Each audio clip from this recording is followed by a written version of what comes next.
El tema serio y que hacía inviable esa norma era el alto costo, sobre todo en deudas, por ejemplo, con la SUNAT, que implicaba acogerse a esa norma. El decreto de urgencia número 10/2012, publicado ayer en una separata especial de edición extraordinaria del Boletín de Normas Legales del Peruano, modifica la Ley General del Sistema Concursal y está dirigida específicamente a los clubes de fútbol. La medida ha causado controversia. El Poder Ejecutivo ha dictado un decreto de urgencia, el número 010/2012, que busca de alguna manera también salvar en la situación en la que se encuentran a través de un decreto de urgencia. Creo que es necesario un decreto de urgencia. Entiendo también que van a haber algunas otras medidas complementarias para que los clubes puedan ir a Indecopi, declararse en insolvencia y que la Junta de Acreedores tome posesión del club. ¿Qué es lo que veo en esta norma? Es un salvavidas tirado, obviamente, en la situación relacionada con equipos de fútbol muy populares que lamentablemente por sus malas administraciones han llegado a esto.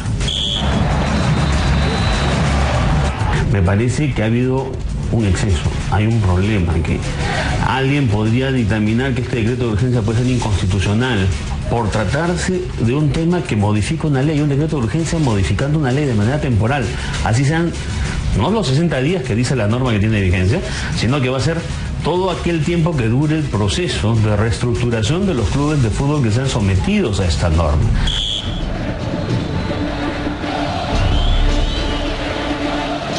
La parte en la que definitivamente tenemos que tener cuidado es que no vayamos a haber creado un sistema por el cual se coja uno o dos y en más cuenta haber favorecido a un par que son los que tienen las principales deudas con la administración tributaria, que una vez más pareciera ser el principal acreedor de todo ese sector. Creo que hay sectores que pueden ser más importantes desde el punto de vista económico, desde el punto de vista laboral, que posiblemente también tengan problemas con la administración tributaria. Se van a dar también medidas extraordinarias para sectores tan puntuales. Creo que es un precedente peligroso, a mi entender.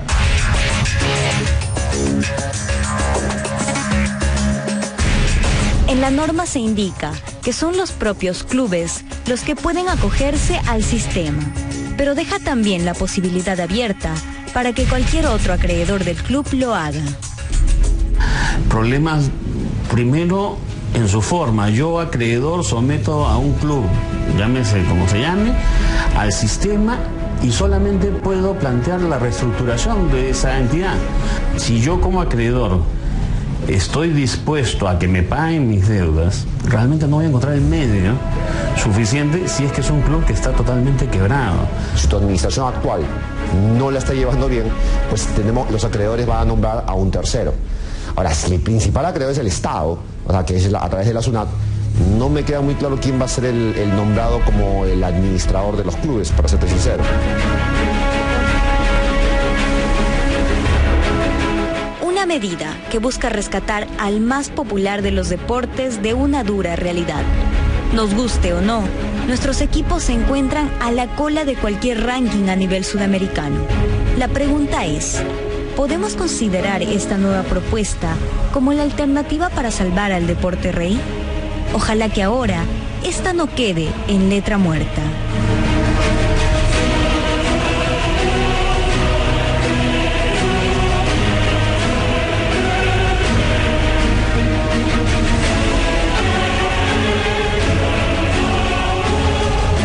Esta noche vamos a hablar más del tema de lo que va a suceder en el Indecopi, de lo que puede suceder en el futuro con estas asociaciones sin fines de lucro que son los clubes de fútbol. Va a estar con nosotros el abogado Gonzalo de las Casas, que es un experto en derecho concursal, que tiene amplia experiencia y que ayudó al rescate, entre otros, del Canal 4. Así que sabe bastante de lo que es un plan de reestructuración, de cuáles son sus límites y sus posibilidades. Nosotros vamos a hacer una pausa ahora y regresamos con un informe especial de Daniel Llovera sobre la cárcel de Antauro. Volvemos.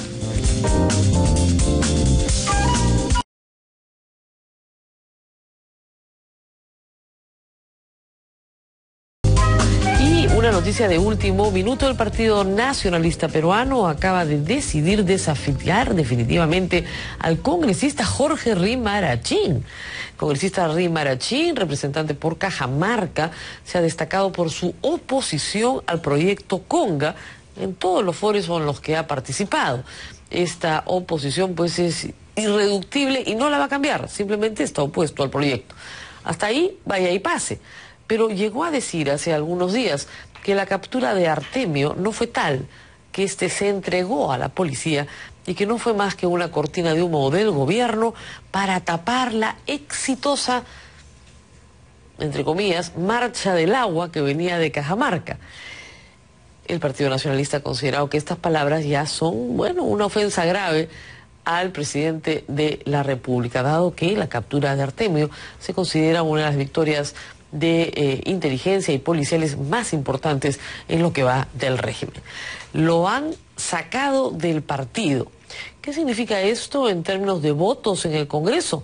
Bueno, lo veremos próximamente, pero es la primera vez que el partido de gobierno saca a uno de sus afiliados durante la vigencia de este Congreso. ¿Habrá otros de la izquierda más radical que se irán con él? Bueno, eso queda pendiente por contestar. Y ahora vamos a la cárcel de Antauro.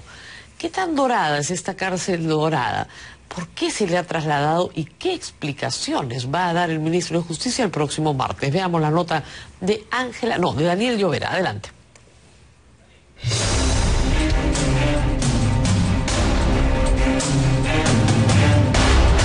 Hoy se cumplen 5 días desde que Antauro Humala fue trasladado desde Piedras Gordas hasta el Penal Virgen de las Mercedes, ubicado en la Escuela Militar de Chorrillos, y ni las autoridades del sector justicia ni del Instituto Nacional Penitenciario, INPE, han dado mayor información sobre los reportes de inteligencia que alertaban de los peligros de seguridad que corrían los padres y el hermano del presidente de la República si es que éste permanecía en el establecimiento de Ancón. Aquí se han juntado dos cuestiones, ¿no? Por un lado, el traslado irregular de Antauro Humala a un penal creado al efecto, es una cárcel propia, y la necesidad de llevar a algunos otros presos a este penal para que no se entienda la cuestión de privilegio al hermano del expresidente. ¿Qué hechos alimentan las dudas sobre la verdadera necesidad del cambio de cárcel del hermano del presidente Ollanta Humala? A continuación, algunos hechos que ocurrieron antes del sábado último, cuando Antauro Humala llegó a su nuevo cobijo carcelario. El primero es la ampliación del convenio suscrito entre el INPE y el Ejército peruano en el año 2007. En esa época, la institución castrense expresó su preocupación por los militares presos en los distintos penales del país. Como la justicia militar se veía atada de manos para continuar juzgando a violadores a los derechos humanos, lo que pretendía era darle cierta cobertura y protección a través de su internamiento en un establecimiento militar o que se encontrara cerca a un destacamento castrense, ¿no? Eso fue lo que pidió el Consejo Supremo de Justicia Militar y ese es el origen del por qué finalmente estos militares, estos malos militares, aparecen internos en un pabellón del establecimiento penitenciario Virgen de Fátima, ¿no? Y entre esas preocupaciones nos manifestaron la necesidad de ver si podíamos aglomerar a los militares que estuvieran juzgados en el fuero común en un solo penal. En ese momento se les expresó que era imposible, había mucho hacinamiento y... Fue en la gestión de Leonardo Caparrós que el INPE y el Ejército suscribieron un convenio por el que la institución castrense le cedió al Instituto Penitenciario un ambiente del cuartel Tarapacá en Chorrillos.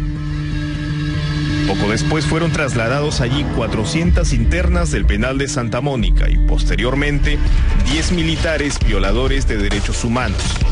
Allí quedó todo el asunto del convenio. Pero en febrero pasado las autoridades del INPE desempolvaron ese documento y le agregaron una adenda. La información que tengo es que el 24 de febrero se firmó una adenda o una ampliación del convenio de febrero de este año. Se firmó una adenda o una ampliación al convenio originalmente firmado. La materia habría sido exactamente la misma, ¿no? En el sentido de habilitar espacios o ceder espacios en favor del INPE para permitir brindar áreas donde los militares que se encuentran en el foro común fueran aglomerados por un tema de seguridad. Entiendo que es lo mismo. Esa ampliación ya no tuvo lugar en el mismo cuartel de Tarapacá. Esta vez se ejecutaría en la Escuela Militar de Chorrillos, en una antigua cárcel militar, ya existente con anticipación, pero que ahora sería cedida al INPE.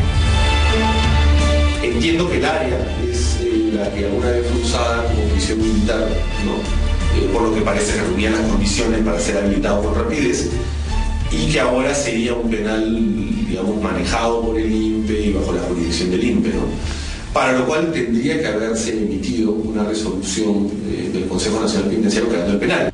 Atención al detalle que ofrece Caparrós, que para ser cárcel bajo administración y jurisdicción del INPE, luego de haber sido cedida por el Ejército, el Consejo Nacional Penitenciario debió dar paso al nuevo centro carcelario con una resolución firmada por el titular de esa institución, es decir, José Luis Pérez Guadalupe, jefe del INPE. Se emitió esta resolución antes de trasladar al reo Antauro Humala. Tribuna Abierta pidió una copia de la norma, pero a través de su oficina de prensa, el INPE respondió que la daría a conocer recién el martes, cuando se presenten ante la Comisión de Justicia del Congreso. Tiene que haber habido de por medio una resolución del Consejo Penitenciario, Sí. para que ese penal sea civil. Claro. Para que sea un penal en realidad, ¿no? Porque si yo meto a unas personas a una casa de secuestro, ¿no? O sea, es un penal, para que sea un penal tiene que ser creado, para que pueda ser considerado un penal dentro del sistema, tiene que ser creado por una resolución del Consejo Penitenciario. Pero el ex jefe del INPE dio más detalles. ¿Qué pasaría si esta resolución no se ha emitido, no se ha firmado? Bueno, eso sería un problema, porque primero el traslado de Antauro Humala sería ilegal, porque no está siendo trasladado a una instalación del INPE, ¿no? Bajo la jurisdicción del INPE. Tampoco estaría siendo trasladado a un penal militar, digamos, ¿no? Estaría, digamos, en una situación anodina, en un vacío, digamos, ¿no? Y obviamente tendría que ser inmediatamente devuelto al penal de origen. El otro elemento es el de las notas de inteligencia que se generaron y que alertaron sobre los presuntos peligros que corrían los padres del presidente y el propio Antauro Humala. Al igual que otro ex jefe del INPE, Gustavo Carrión, Caparrós dice que no hay penal más seguro que el de Ancón. ¿Qué medidas hubiera tomado usted si se trataba de la seguridad de los padres del presidente y del interno Antauro Humala? Bueno, habría que aislar al interno inmediatamente, ¿no? O sea, lo primero, aunque no tenga inteligencia de eso, alisarlo por asunto con una seguridad especial, ¿no?